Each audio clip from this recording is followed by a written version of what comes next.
Well, hello. I'm here with Caitlin to talk about All My Apes Gone. And that is, in fact, the first story. So something's wrong with the NFTs. What could it be? I don't know. People don't seem to want their NFTs anymore for some reason. They spent millions of dollars on these NFTs and suddenly they don't want them. Their prices dropped to basically being worthless, which we all knew going forward. These were GIFs, these were JPEGs, and they weren't even JPEGs, they weren't even art. You were buying essentially URL to the image. I mean, it's so silly. Well, And I think you're looking at this wrong. If the NFT price has fallen to zero, it's time to buy. It can only go up. oh yes, that's true too. This will be a very interesting case study, I'm sure, for economists and anthropologists looking at the NFT craze and the lack thereof. Because I mean, most people looked at it and knew exactly that this was silly and a grift. And now it has unfolded to be just that. And so the NFTs that were sold for millions of dollars, 95% of which are now basically worth nothing. And so I'll throw the article up on the screen here. Let me figure out how to operate a computer. If you minimize a window, you can't see its buttons. I'm learning new stuff every day, Sam. So, okay, so here's the article right here. It's from Markets Insider, and this is written by Phil Rosen. And essentially a group of people, and this is a report by Dap Gramble, looked at NFTs and found that over 90% had a market cap of $0. So basically, when I say they're worthless, I don't mean they're like worth $10 now. I mean they are worth $0. You could basically just give them away. What? You were going to say something, Sam? Oh, so you could buy a lot of them. You can technically buy thousands of NFTs now because you wouldn't have to pay a cent for them. You look at this all wrong. You know, the Scott Galloway, and he said he made most of his money in distressed assets. Now, this is as distressed as it gets. Well, this is true. This is true. Now, whether or not the price will go up, I think there will be a few NFTs that are going to wind up in history books. You know, like the Bored Apes. You know, as a weird thing of the 2020s, where everyone was trying to grift on Web3 and all this stuff. I mean, it was such a grift. I mean, and everyone knew it at the time. Well, you know, in the same era of investment, I just I just listened to the Pivot podcast, and Murdoch just said he's going to retire and pass Fox on to his older son Lachlan, who is also super conservative. But what she says is the younger kids don't like it, and they're going to sell off Fox. And a bit of wild speculation is the logical thing is Elon Musk should buy Fox, and then bring Tucker back and continue his right-wing media empire with Twitter. So there's another good investment for you. Yep, Elon Musk made so much money. He totally made up all the money he blew buying Twitter. So he needs to blow his money buying something else stupid. So anyway. Wait, Elon Musk made his money back after buying Twitter? Oh yeah. Tesla went way up. Tesla just went up like crazy because they built a new supercomputer to do AI. You know, when he signed that thing saying pause for 6 months, that was so he could start his own. And his stock went up again. So he made more money on Tesla to make up for all the money he threw away on Twitter. So let me get this straight. Elon Musk signed an agreement saying that all the companies would stop doing AI for 6 months, only for him to make his own AI to get ahead of the other companies. Absolutely, which is what most people said at the time. Wow. That's what he is. I mean, he's just a cynical, lying player like Trump. I mean, he's a yep. So I mean, I think if he owned Fox, it would totally fit anyway. But there's no evidence of that happening yet. But I think that's what we can look forward to. All right. Well, anyway, I was amazed. So I got COVID. A whole bunch of my friends got COVID, and now apparently it really is a huge outbreak. They say 2% of all the deaths in America a few weeks ago came from COVID. It's spreading like crazy. They're comparing it to the big peaks before. And let me get rid of this idiotic autoplay. Anyway, so pretty scary numbers. And the other thing is now they have the new COVID vaccine out there. A lot of people are rushing to get it. Not me, but because since I took the precaution of catching COVID recently, I think I'm not in a huge hurry to get the vaccine because I imagine I've got some immunity from that. And apparently, they changed the billing code for the vaccine. So vaccine is supposed to be free, but a bunch of people are getting charged like $200 for it because the insurance companies aren't processing it properly. So that's a cheerful thought. Anyway, I figure in a few weeks I'll get that when I can get my flu shot at the same time. Probably 2-3 weeks is the best time to do that for me. But anyway, that's the joy of COVID. And you got more exciting Elon Musk news. You're on mute. You're still on mute. I do have interesting news about Musk. My browser, I just realized, or not my browser, the web page that I linked to in the articles has told me that I've run out of articles, and even if I get rid of the annoying nag thing, it doesn't load the full article, and I do want to read parts of it because it's very disturbing. So let's see if I go to how do I get a new private window? There you are, hacking past the paywall. Okay, so now we're past the paywall. Can I put this back in here? No, I can't. So, all right, we're going to share browser, but we're going to share a different browser. Properties.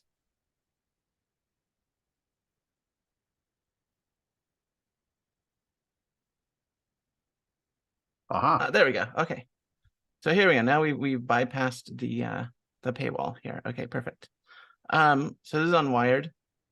This is it's talking about Neuralink, and the Neuralink monkey. So Elon and Neuralink are creating essentially brain chips, and there's nothing necessarily like wrong with that. Medical technology is very important, and there are a lot of people that can benefit. When I heard about this 10 years ago, I wanted to get one. Get the Google chip, put Google right in your brain. It sounds awesome.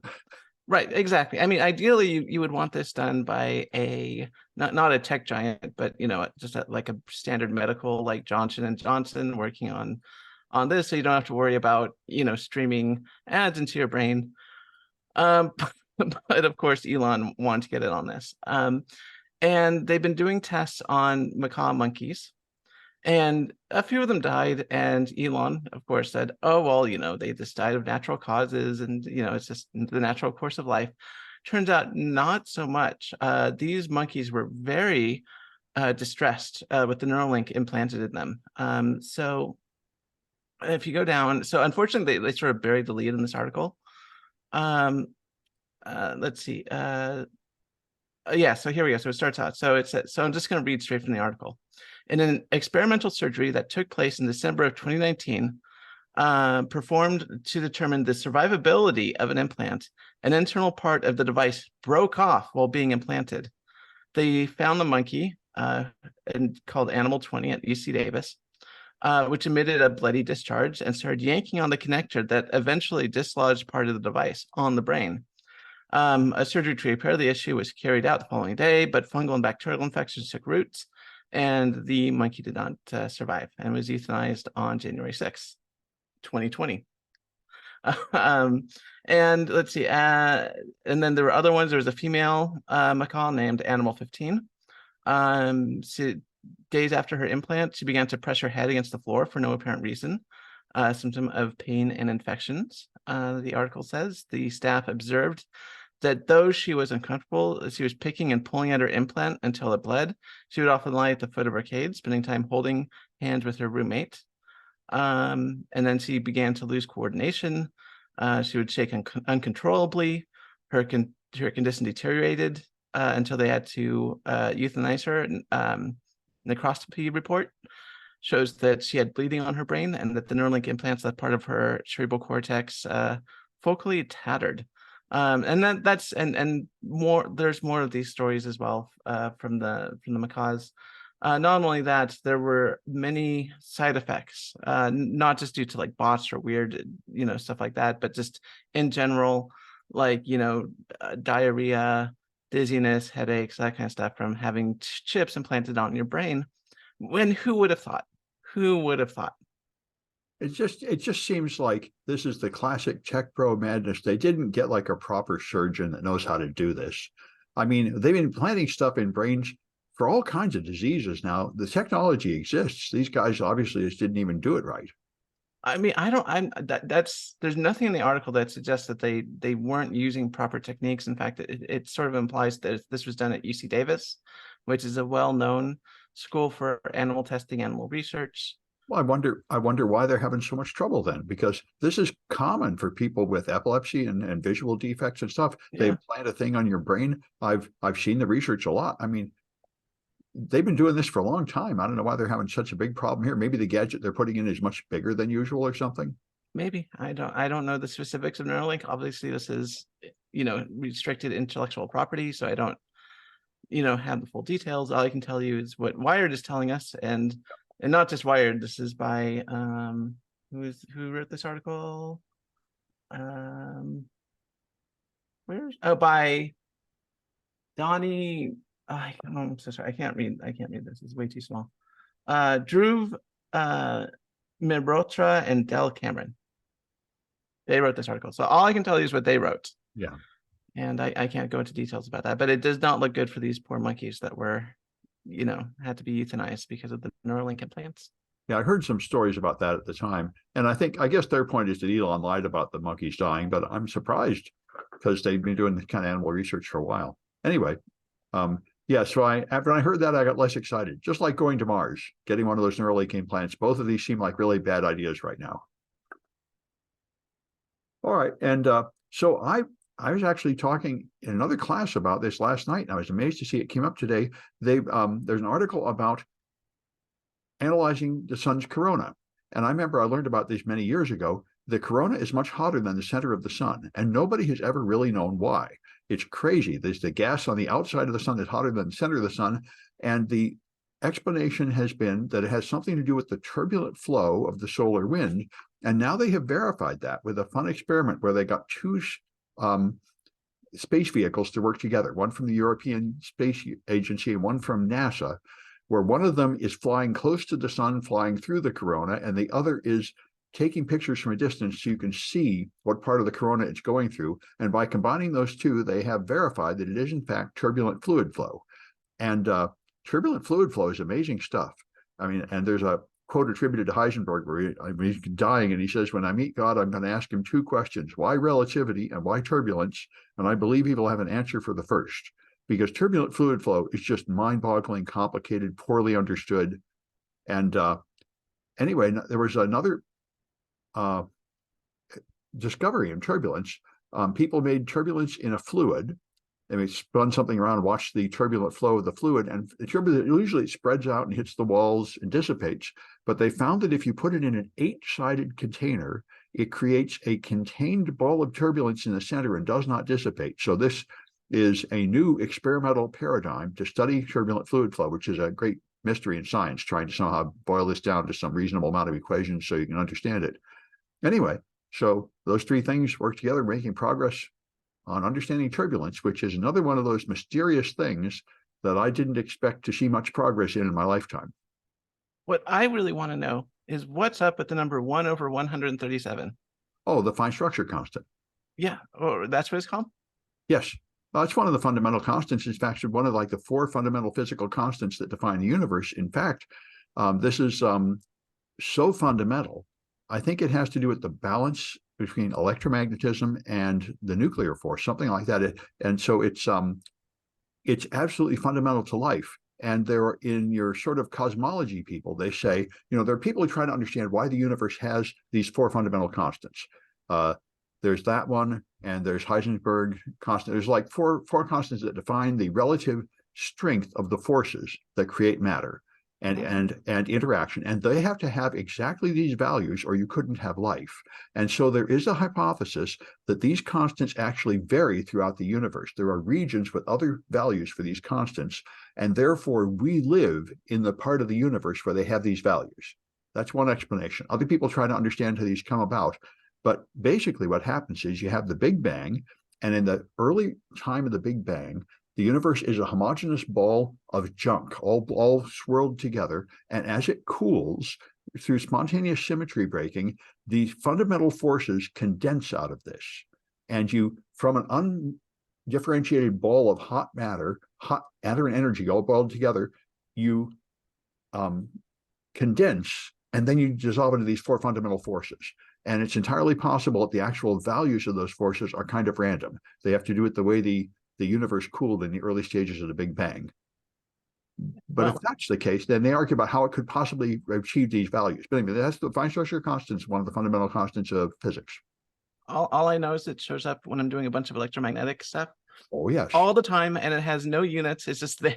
Yes, yes. This is something, if you do particle physics and cosmology, what they like to do is take the fundamental constants like the gravitational constant and the charge of the electron and combine them to create things with no dimensions at all now.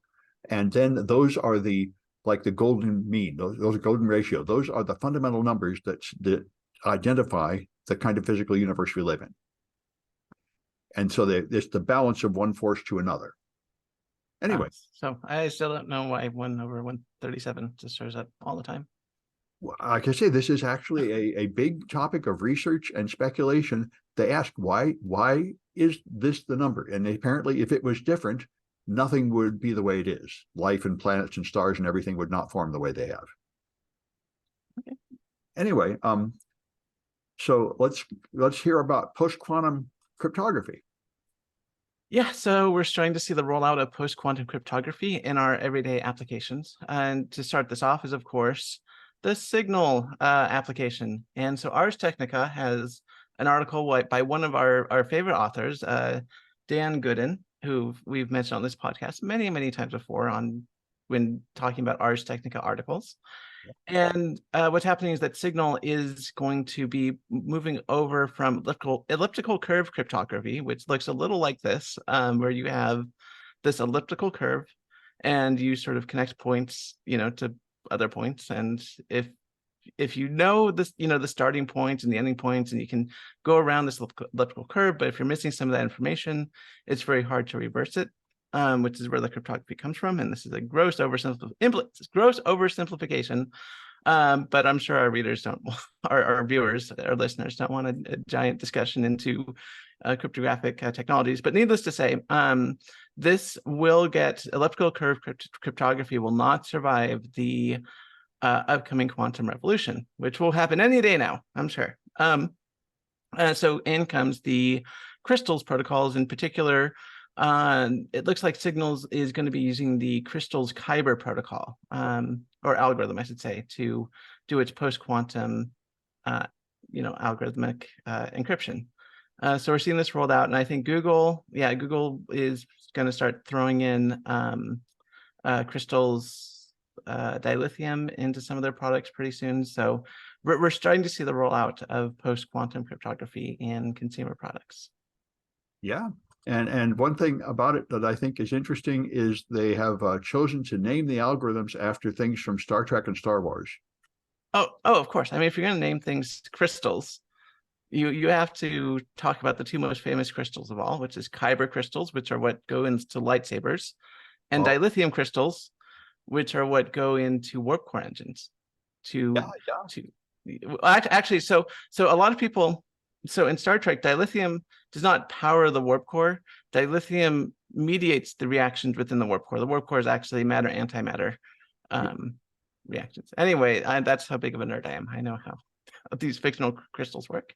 Well, I haven't learned those new protocols, but I did learn a new hope about 5 years ago.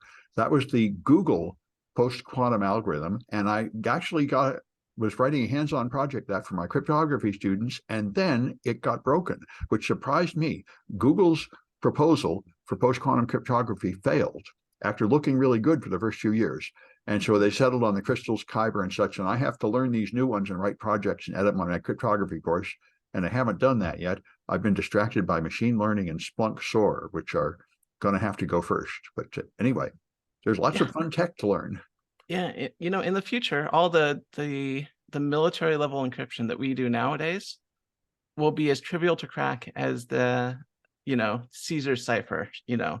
I don't think so. I don't think AES will become crackable. You don't think even by quantum computers? No, I went to the Cloudflare Summit and they had the cryptographers in Berkeley there, and they explained there is a known algorithm to attack all the public key systems, the Shor algorithm that will crack Right. RSA and related ones. So all our current public key systems are going to go down, but the private key systems like AES, all that's going to happen is the only quantum algorithm that cracks AES isn't as efficient. What it does is it lets you try 2 to the 128 keys and only 2 to the 64 operations. So AES 128 will be cracked, but if you go to AES 256, it will still be impossible to crack, even with quantum computers. So the private encryption is probably going to remain safe into the foreseeable future. It's the public key encryption that's going to fall. And realistically, that was always pretty shaky. I mean, it came out in 79, like everybody else. I jumped on it immediately. And it is just kind of crazy black magic. We all every time, right from the beginning, when you learn public keys, you say, somebody could find a way to factor prime numbers, and then this wouldn't work anymore. And totally, this is the point. Somebody found a way to factor prime numbers, which blows it all to hell, but only if quantum computers get a lot better, which the best estimate I saw in these articles is they say experts project that this will be either 5 years or forever in the future, which I'd say that's a fair statement.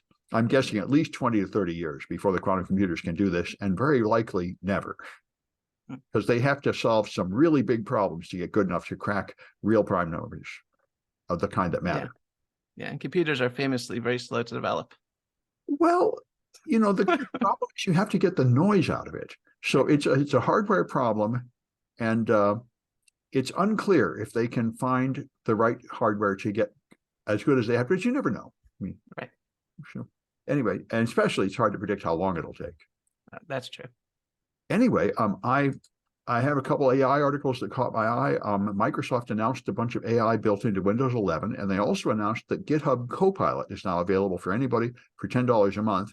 I haven't paid for it yet, but I am tempted because having an AI help you write your code seems like a good idea. I've begun asking Bard to write my code, and it's useful. And Google has also built into Bard a fact checker, which I have to play with because I've been actually using Bard, and Bard tells you a lot of garbage, especially about mathematics. It's amazingly wrong about things like the density of primes and stuff like that. And now supposedly it will tell you, have buttons you can click to automatically do an old-fashioned Google search to verify things. And they're trying to add a layer of fact checking into the system, which it sorely needs. So one of the things I can discuss now, being at Amazon, is that earlier this week, it was unveiled that Alexa will have some new features where AI will be integrated into Alexa. I saw that. And yes, this is something that I've been working on myself. And one of the integrations that makes Alexa so fantastic is that it will make API calls. So if you ask it to do math, it will actually give you the correct number. Why would it's going to do an API call to Wolfram Alpha or something? I mean, why would that make it more accurate? Normally, when you do a LLM, it's just only looking for the most probable word to come next. It's not actually doing the math. Yeah. So if you ask it, what's 7 times 6, it will come out with some. It's not going to tell you 42. It's going to tell you, it's something. It might tell you it's 42. It might tell you something else. But it tries to process it as an English sentence. It doesn't understand that it's a math problem. Right, exactly. And so what makes Alexa so advanced is that it will try to suss out what kind of problem is being asked, whether it's asking for like local weather or asking for like a math problem, and then treat it like such and make the subsequent API calls that are necessary. Well, I would like to see more about that, because that implies some pre-processing that categorize the question and actually understand what you're saying. And that is completely different than LLMs, who don't have any clue what they're saying. They might as well be speaking a language they don't speak. They're just looking for a mathematical pattern in the words. Correct. And like I said, Amazon has been full in on getting this LLM integrated with Alexa, and I've been honestly very impressed with what Amazon's been able to do. Oh, well, good. Let me know when I can get one and play with it. I'd like to see the processing. That implies a whole layer of like old-fashioned code before you get into the machine learning, I guess. You won't be able to see the code. Everything is still being streamed up to Amazon servers. But So it doesn't do the processing locally. it does not, no. So one of the important aspects of chatting with like Alexa is that it's going to be more natural. So one of the other big issues with LLMs as they were when they came out was that you would ask it a question and then you might wait like a minute for a response or 30 seconds. Yeah. With one of the obstacles that Amazon figured out was how to get the LLMs to respond almost instantaneously. So now you can have an actual conversation with your Alexa, which I know everyone was very excited because we all just want to have long discussions about philosophy with our Alexas. Well, this is what Captain Kirk had, right? Computer do this, computer do that, and it understands and answers him. That is what you want, right? You don't want a keyboard or mouse or anything. You should just say, find this information, tell me. I think that is what we want. If you could just ask a computer the way you would ask a human, please look this up for me and tell me the answer, that would be great. Yep, and it's coming. I'm not going to claim that it's perfect. Obviously, all technology requires, refinement, but things are coming along, and we're getting to the point where chatbots are going to be able to, relatively pass the Turing test, even if they're not sentient. Oh, well, reportedly LLMs have been passing the Turing test for several years now, and they say the philosophers have said the Turing test is no longer considered a good test for human cognition for that reason. Right. In fact, I listened to Philosophize This, and the guy said there's a test where someone hypothesized about 10 years ago, a philosopher said, even if you didn't speak Chinese, someone could be passing you notes under the door, and you could be looking up answers in a book of Chinese phrases and just copying them and sending them back, and you would pass the Turing test. And he actually did that with a human that didn't speak Chinese, looking things up in a book, and showed that you can pass the Turing test without having any clue what's going on before there were LLMs. And that's when they began to realize the Turing test is not really a good measure of human cognition. And they're trying to make another one. So as we try to decide whether we have artificial general intelligence or not, we have to face the fact that we don't actually understand what human intelligence or human consciousness are in the first place. So how do we know if a machine has it? You have to work on defining your terms better. Right. And one of the nice things about machine learning and artificial intelligence research is that we're not only making smarter, more useful computers, we're also learning about ourselves and how our own brains work. Yeah, and you could say that the whole thing about disinformation and social media and everything is that we're actually learning how human societies work and how human culture work, where we're doing experiments, whether we like it or not, on changing the ways people relate to each other and get information and seeing what the consequences are of that. Right. Yeah. Yeah, you could argue that all we ever do is learn about ourselves. Anyway, well, I think that's it for this one. And we'll have another one on Tuesday.